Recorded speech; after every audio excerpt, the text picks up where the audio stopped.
This episode is brought to you by Progressive Insurance. Do you ever think about switching insurance companies to see if you could save some cash? Progressive makes it easy. Just drop in some details about yourself and see if you're eligible to save money when you bundle your home and auto policies. The process only takes minutes, and it could mean hundreds more in your pocket. Visit Progressive.com after this episode to see if you could save. Progressive Casualty Insurance Company and Affiliates. Potential savings will vary. Not available in all states. To enjoy this episode of Forensic Tales ad-free, check us out on Patreon. Patreon.com/Forensic Tales. Forensic Tales discusses topics that some listeners may find disturbing. The contents of this episode may not be suitable for everyone. Listener discretion is advised. In February of 2023, police were called to a quiet home in Northern Virginia. Inside, they found Christine Banfield, a wife and mother, dead from multiple stab wounds. A second man, Joseph Ryan, was also found deceased in the home. What initially appeared to be a shocking act of violence would quickly unravel into something far more complex. Christine's husband, Brendan Banfield, was arrested and charged with aggravated murder. Prosecutors allege the killings weren't random, but part of a carefully planned plot involving an extramarital affair, digital deception, and the family's live-in au pair. Now, as the case played out in court, the trial drew national attention, raising difficult questions about motive, credibility, and the forensic evidence at the center of the prosecution's case. In this special episode of Forensic Tales, we're breaking down the facts of the murders, the charges surrounding the so-called au pair affair murder trial, and the forensic details that investigators say tell the story of what really happened.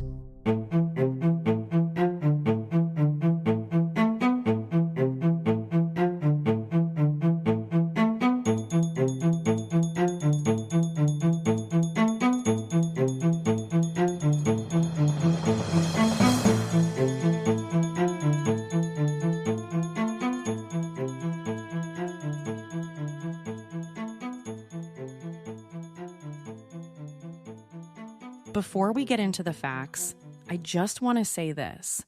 If you had pitched this case as a movie, it probably would have been rejected for being too much. An affair, a supposed setup, catfishing, digital trails, a stranger brought into the middle of it all, and somehow every piece of it ended up in a real courtroom. Sometimes, while watching the trial, I had to remind myself that these are real people.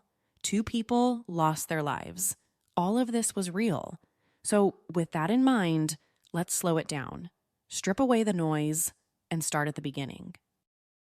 Christine and Brendan Banfield met when they were just 18 years old, while they were both in college in Connecticut. They grew up together, built a life together, and by the time Christine died, they had been a couple for nearly 19 years. They never once separated. They never even temporarily broke up. Brendan said they were practically inseparable.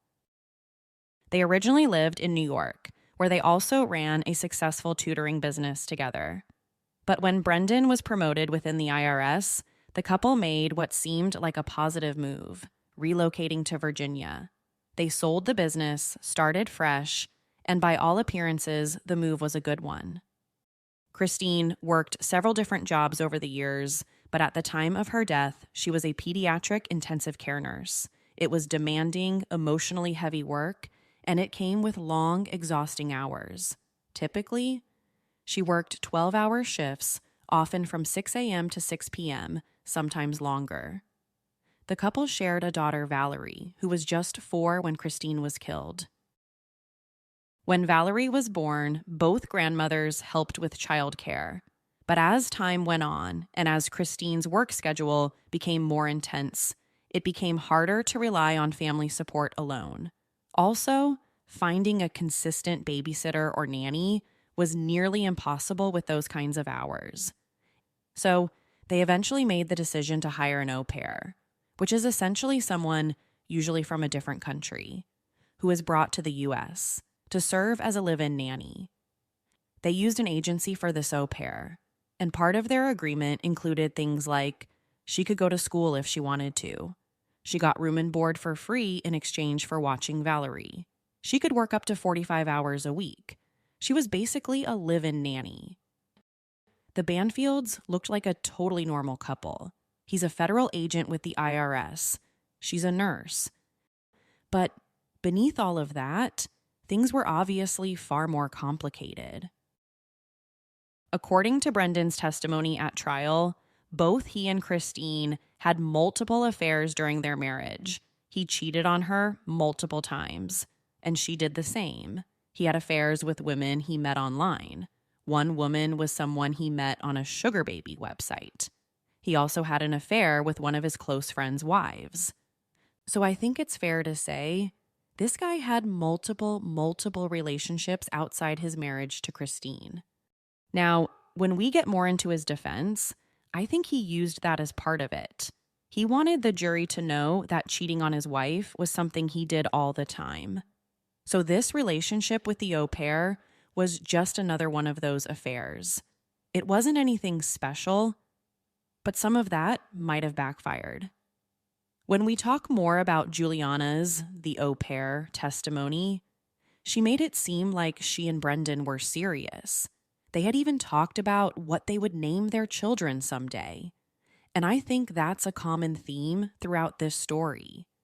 It's hard to know exactly who's telling the truth. So according to Brendan, they were both unfaithful, and at one point, they attended marriage counseling. But despite everything, Brendan said they ultimately chose to stay together. And that decision, along with the choices that followed, brings us to 2021 and 2022. Sometime in late 2021, the Banfields hired an au pair named Juliana. She was originally from Brazil and was in her early 20s at the time. The plan was for her to serve as the family's au pair for 12 months, but that contract would eventually be extended to 24 months. So as part of the agreement, Juliana got free housing in the Banfields' home. And in return, she was expected to provide a loving, stable environment for 4-year-old Valerie. It all started as a pretty typical au pair situation that many families have. According to trial testimony, Juliana was treated as more than just childcare. She lived with the family full-time, and because an au pair is present around the clock, this is someone a family has to be able to trust. But less than a year later, that dynamic would drastically change. Sometime in August of 2022, Brendan and Juliana began a sexual relationship, one that Christine had no idea about. Now, full disclosure, Brendan testified that Christine knew about most of his previous affairs, but he claims this relationship was different. What was interesting was that he made it seem like this was just another affair. It was like he does this all the time. So does Christine. It's no big deal. Something he does all the time, like he's in high demand. It was like he wanted the jury to know that what he had with the au pair wasn't anything serious. He would never leave his wife, Christine, over this. He had never done that with any of his other girlfriends. This was just another affair. He also said that Juliana was the one who initiated it. So it's important to note, those claims come solely from Brendan's testimony and were part of what the jury had been asked to evaluate. So again, it's a story of he said, she said. According to Brendan, Juliana was the one who initiated it by sending him flirty text messages one night while Christine and Valerie were in New York. Then later that night, they spent the night together inside Brendan and Christine's bedroom. So from that point forward, the line between employee, family member, romantic partner, all of those lines were blurred. They were sleeping together, spending time alone, going places while Christine was either at work or elsewhere. And in some instances, they even went out together with Valerie, all of it happening behind Christine's back. Then, during the trial, Juliana took the stand, and what she told the jury marked a turning point in the case. Juliana testified that as early as October of 2022, Brendan began talking to her about wanting to get rid of his wife. According to Juliana, Brendan told her that divorce wasn't an option. She testified that he was worried about money and about custody of Valerie. And it's those allegations that bring us to the events surrounding the murder.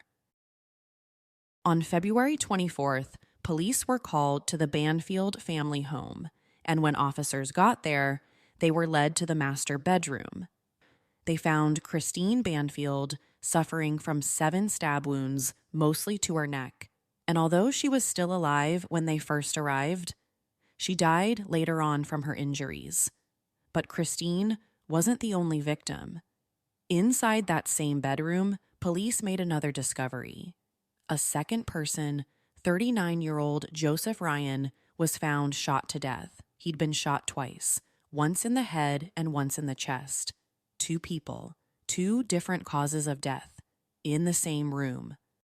From that moment forward, police knew this wasn't a straightforward case.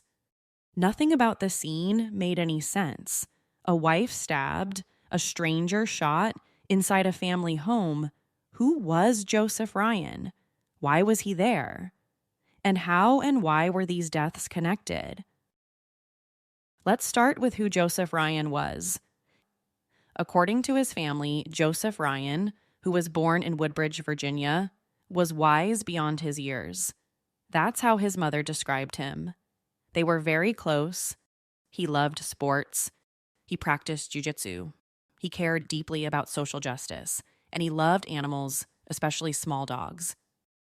One of his hobbies was live-action role-playing, often called LARP. It's a form of immersive storytelling and role-play. But it was only one small part of who he was. Joseph Ryan was a son. He was loved. And in a few minutes, we'll return to why some of his interests became relevant to the prosecution's theory of this case. The second question, why was he inside the Banfield home that morning? What relationship, if any, did he have with Christine? Well, the answers to those questions depend on who you ask. If you ask Brendan, the man who would ultimately be charged with both Christine and Joseph's murders, here's his answer. According to him, on the morning of February 24th, he had an important work meeting that could have led to a promotion, so he spent some of the morning getting ready for that. However, after Brendan's testimony, the Commonwealth put on a rebuttal case, and one of their witnesses was one of Brendan's former supervisors with the IRS. And according to him, there never was an important meeting. Brendan wasn't up for promotion. So was that just another lie? A part of Brendan's story to try and persuade the jury about what happened? So when Brendan left the house, he said that Christine was sitting in bed using her laptop. Then he walked out the door. But before heading into the office, he says he stopped at McDonald's to get breakfast. He was also captured on security camera inside the restaurant's bathroom for close to 10 minutes. Now, this detail about the McDonald's came up a few times during trial. When Juliana testified, she said Brendan had recently started a new morning routine as part of their plan to get rid of Christine. And part of that routine was daily trips to McDonald's for breakfast. The plan was for him to be at the restaurant when he got the call from Juliana. And that's exactly what happened. He says he got a phone call from Juliana telling him that someone was inside the house, but instead of calling police, he says he immediately turned around and drove back to the house. He said he tried calling Christine's cell phone, but it went straight to voicemail. He then called Juliana back, telling her he was on the way and not to go into the house alone. Now, when he got there, he noticed that there was another car parked outside, a car he didn't recognize. He later told investigators that he assumed the car belonged to someone Christine was having an affair with. Once again, he's hyping up the idea that this was totally normal. So because of that, Brendan says he didn't enter through the front door. He went around to the back of the house to go in through the basement. He says it's because he didn't want Christine to hear him coming in from the front. The front door apparently made a lot of noise. And right away, he suspects something is off. He says his dog is acting strange. Their water bowl is in the basement when it's usually in the living room. He just has a bad feeling. He doesn't call police. He just has a bad feeling. He says he eventually made his way toward the master bedroom, and that's when he heard noises. At first, he thought he was listening to his wife having a sexual, intimate moment with a boyfriend, but then the noises changed. He said they sounded like Christine was being attacked. Here's a direct quote from his testimony at trial. "Instead of what I thought was the sounds of sex, I thought that the impact sounds sounded forceful, and that Christine's moaning sounded painful and not pleasurable, and that the distance between the sound of the skin on the skin contacts sounded too far apart for sex. And I thought that maybe she was being hurt," end quote. So that's when he pulled his IRS service weapon out of its holster and went the rest of the way up the stairs to the bedroom. He also said that Juliana had followed him into the basement carrying Valerie. At some point, Valerie stayed in the basement by herself, and Juliana met up with Brendan in the bedroom. But once again, instead of calling police, he went into the bedroom himself. According to Brendan, he announced himself as law enforcement and locked eyes with Joseph, who was kneeling over his naked wife on the bedroom floor. He says Christine called out to him, saying something like, "Brendan, he has a knife." But based on his own testimony, he never actually saw him stab her. For the next few moments, Brendan and Joseph had a tense back and forth. Joseph apparently told him to drop the gun, while Brendan told him he was under arrest. That's when Brendan says he saw Joseph pick up the knife and make a stabbing motion toward Christine. So he pulled out his gun and shot Joseph Ryan once in the head. He would later say that by the time he fired the shot, his wife had already been stabbed and he saw blood coming from her hair. So in his version of events, he was acting to save his wife, intervening in a violent attack by a stranger inside his own home. A few moments later, Brendan says Juliana appeared in the bedroom, and that's when he told her to call the police. But instead of calling right away, she went to his safe in the closet and pulled out his personal gun. She then went back to the bedroom and shot Joseph herself. He was apparently getting up and lunged toward Brendan, even though he had already been shot once. According to Brendan, he never asked her to get the gun or shoot him. This was all something Juliana did on her own. More on that when we get to the Commonwealth's case. Then reacting to the shot, Brendan says he jumped up and stood between his wife and Joseph. And that's when Juliana finally called police. But as it would later be discovered, that wasn't the first time she called for help. 15 minutes earlier, Juliana called police, but hung up, a detail that prosecutors would take major issue with. So that's what Brendan said happened. He said he had no idea who Joseph Ryan was. He had never met or spoken to him before that morning. He said he was the hero in the story, that he only shot Joseph because he had stabbed Christine. He had no idea why Joseph was there. He had no idea why he would be inside his and his wife's bedroom. He was the hero in this tragic, tragic story.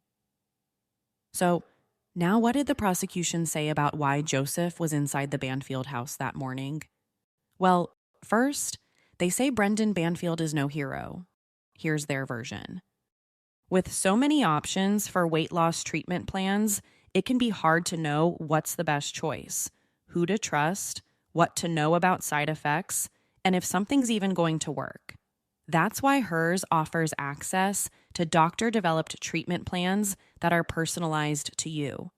Hers goes beyond medication by offering access to ongoing care, dosage and medication adjustments, lifestyle and nutrition tips, and 24/7 support with no hidden costs or membership fees. And with options starting at just $69 per month with a 10-month plan when paid up front in full, hers provides access to options that fit your goals and your budget. Feel like your best self again. Visit forhers.com/tales to get a personalized, affordable plan that gets you. That's FORHERS.com/tales for hers.com/tales. Weight loss by Hers is not available everywhere. Compounded drug products are not approved or evaluated for safety, effectiveness, or quality by the FDA. Prescription required. See website for full details, important safety information, and restrictions. Actual price depends on product and plan purchased. Prosecutors say that Joseph Ryan was catfished into coming to the house that morning. He wasn't someone that Christine was having an affair with. In fact, prosecutors say they had never met or even spoken before. And if that's true, you can only imagine just how scared Christine must have been. It's a random weekday morning. Someone she's never met before, Joseph Ryan, comes into her house and attacks her in her own bedroom. So who exactly does the Commonwealth say tricked him into coming to the house? Christine Banfield. While going through Christine's devices, police uncovered a FetLife account, a social networking site centered around consensual adult kink and role play. So on Christine's devices, they found a profile on the site with her name and photographs as if she had created one. But prosecutors say it wasn't her who created the account. They allege that Brendan was the one who set it up.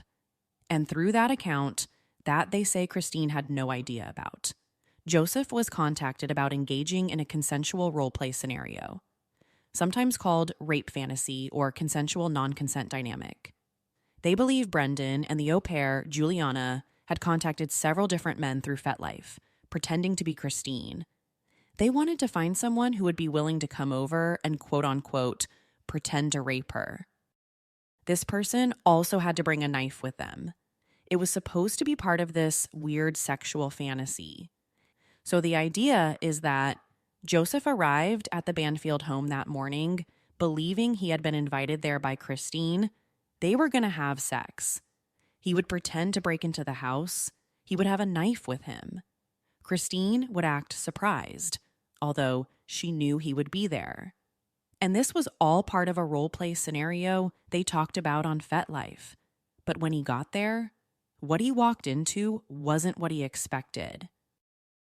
Prosecutors say this was all part of a plan, a carefully designed plan to make Joseph Ryan appear to be an intruder, to make it look like Christine was attacked by a stranger, and to create a narrative where Christine Banfield would emerge as the man who stopped the threat. They say Joseph wasn't the aggressor, he was the setup. Christine never set up the FetLife account. That was her husband. She never spoke with Joseph Ryan about any sexual fantasy. That was her husband and the au pair. And that, prosecutors say, is why he was inside the Banfield home on the morning of February 24th. Those are two very, very different stories. And depending on which one you believe, that changes everything. One suggests that Christine herself had created a FetLife account, contacted men wanting one of them to come to her house, pretend to sexually assault her. It was all part of some sexual fantasy she had. And in that version, Brendan is the hero. He might have been a terrible husband, sleeping with the au pair. But he's the hero who tried to save his wife that morning. The other suggests this was a case of catfishing. Brendan was having an affair with the au pair. He was in love with Juliana. He didn't want to be married to Christine anymore. So together, they hatched a plan to kill Christine. They were the ones who used Christine's devices to create the FetLife account. They contacted Joseph Ryan, someone who was into those types of sexual fantasies. They pretended to be Christine, and they were the ones who set this whole thing into motion. But if you're like me, you still have so many unanswered questions. Number one, according to medical records, Christine had a diagnosed blood clotting disorder. So why would she insist on Joseph Ryan bringing a knife with him with a serious blood clotting disorder? Why would she want to put herself at risk like that for some type of alleged sexual fantasy? And number two, why would Joseph Ryan decide to switch up the plan and murder Christine like that? If it really was Christine behind the FetLife account, And this was all something she wanted. Why would he stab her to death? So, how do prosecutors say they can prove this? That this was all a deadly catfishing scheme? Well, according to them, the answer lies in the digital forensic evidence. First, there was no evidence suggesting Christine had ever visited sites like FetLife before. It just wasn't something she did. In fact, there was zero evidence suggesting she visited any sexual website, FetLife, porn, nothing. So for her to create this account, it would be completely out of character for her. And another interesting point, Christine had previously worked as a sexual assault nurse. She was often the one at hospitals who performed a rape kit after a victim came into the hospital. So it seems a little strange for someone with her type of background to be into this type of thing. Why would she want to pretend to be raped? Also, means and motive.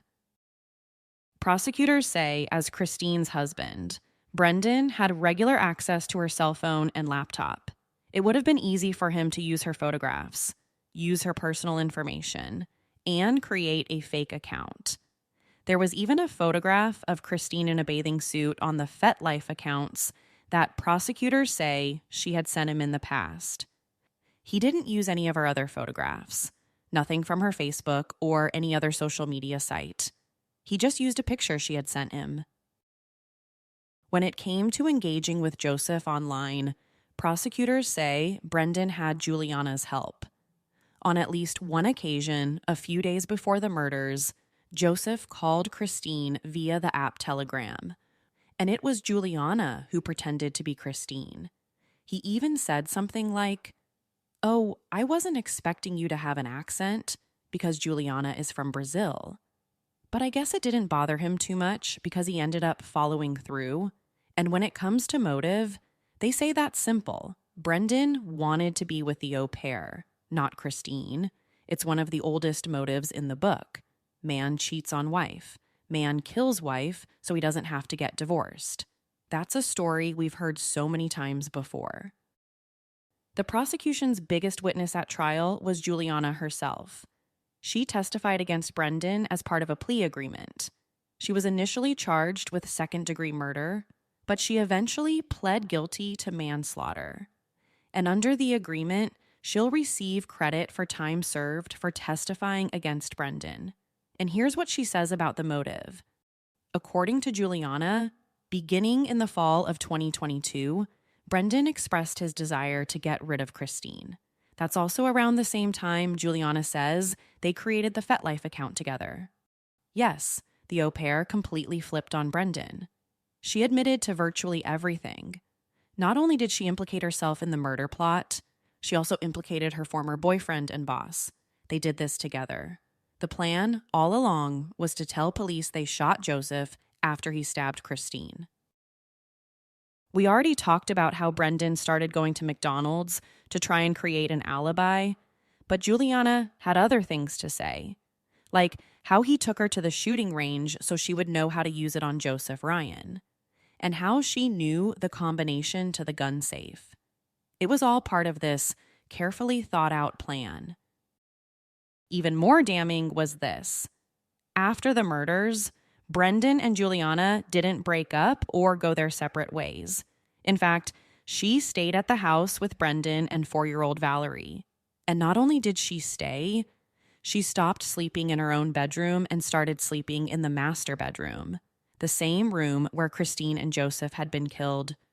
Worse still, when Juliana was arrested 8 months after the killings, police saw a photograph of Juliana and Brendan sitting on the nightstand next to the bed. So it was like right after Christine was murdered, Brendan moved his girlfriend into his wife's place. Of course, that's not cold, hard evidence, but if you're sitting on that jury, it has to make you wonder whether that was the plan all along. But the defense strongly disagrees. They say Juliana is a liar. She only flipped on Brendan after she was arrested and facing second-degree murder charges. They say the proof is in the sweetheart deal prosecutors gave her. Instead of going to prison for decades, she gets to walk free after testifying against him at trial.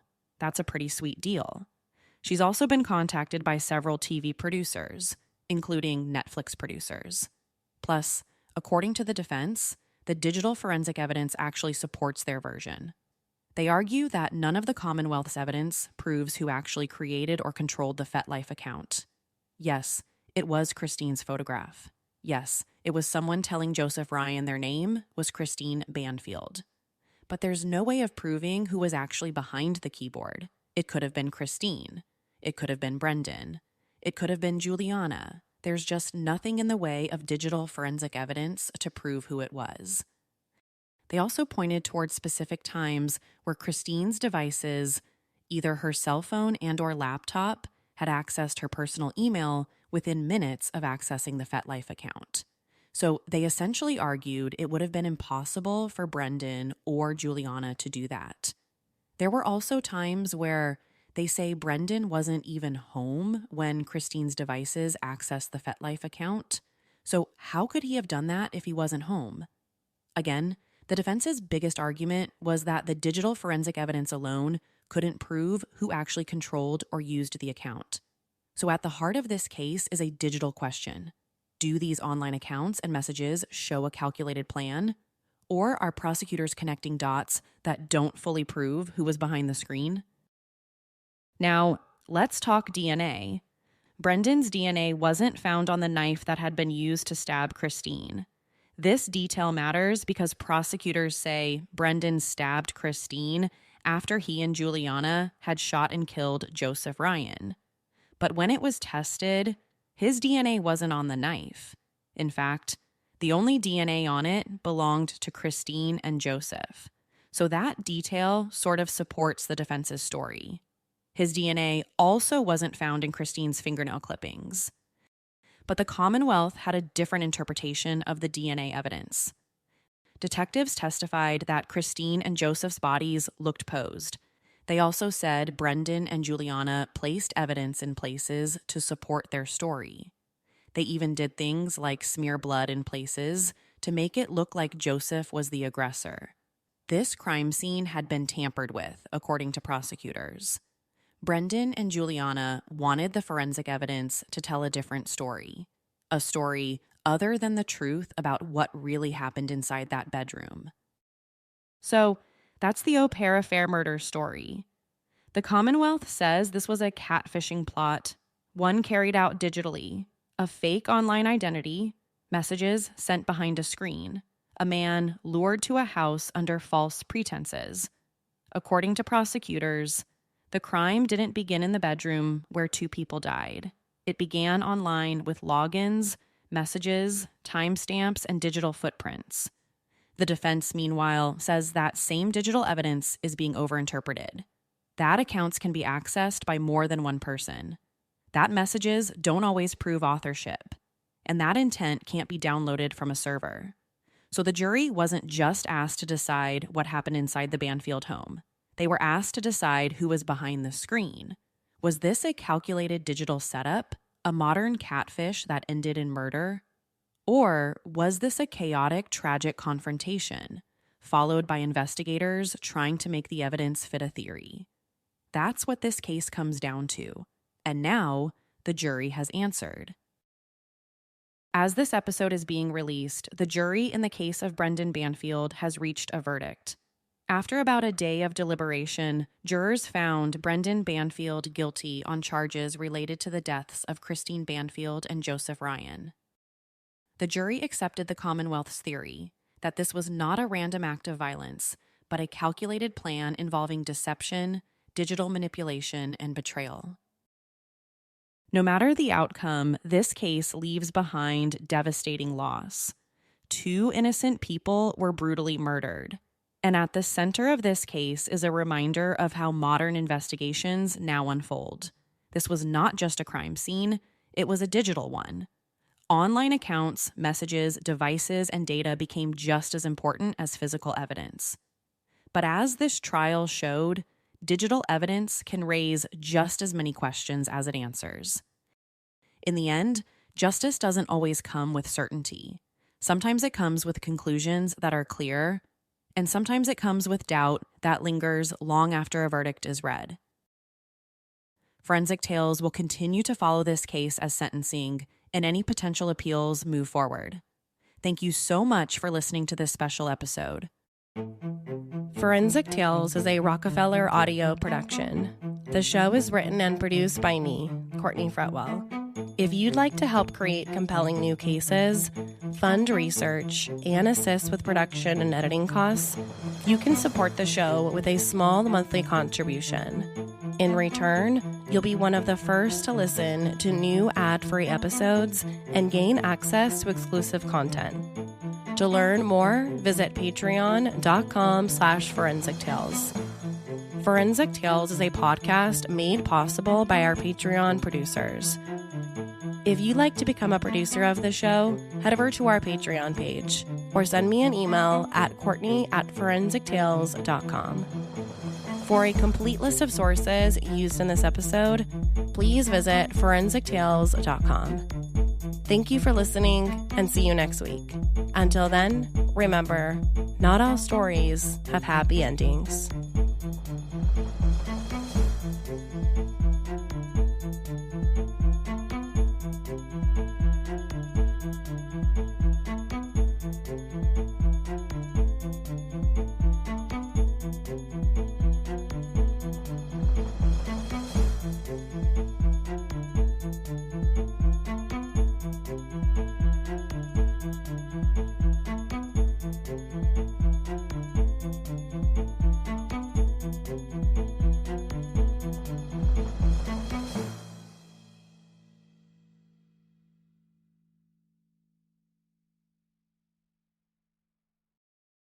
This episode is brought to you by Progressive Insurance. Do you ever think about switching insurance companies to see if you could save some cash? Progressive makes it easy. Just drop in some details about yourself and see if you're eligible to save money when you bundle your home and auto policies. The process only takes minutes, and it could mean hundreds more in your pocket.